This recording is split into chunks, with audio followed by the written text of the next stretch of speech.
Long ago, in a small village surrounded by wide savannas and tall baobab trees, the people lived happily from the gifts of the earth. But one terrible season, the rains stopped falling. The rivers dried up. The farms cracked under the burning sun.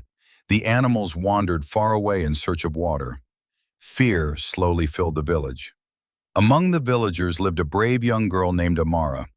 Unlike the others, Amara spent her nights looking up at the sky, wondering why the clouds had abandoned her people.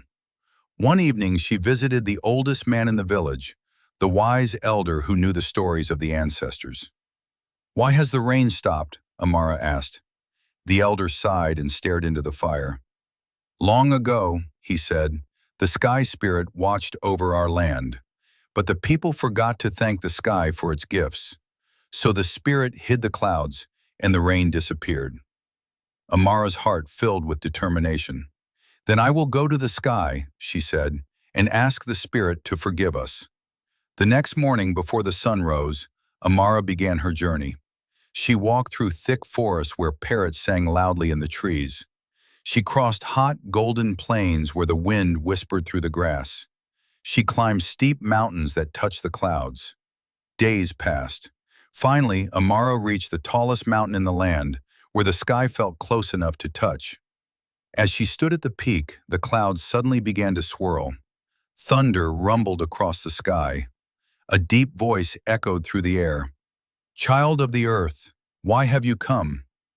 Amara looked up bravely. "Our village is suffering," she said.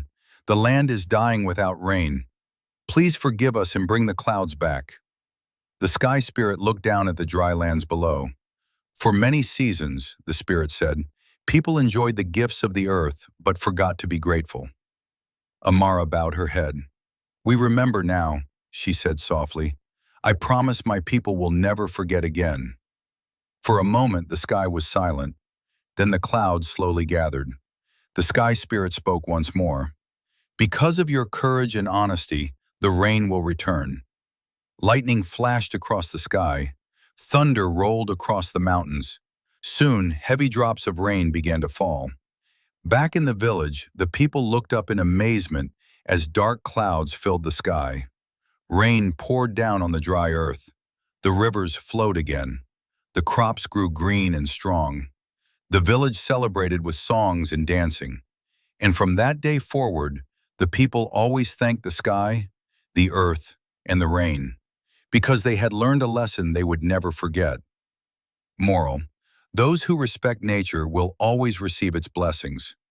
Please don't forget to subscribe for no reason.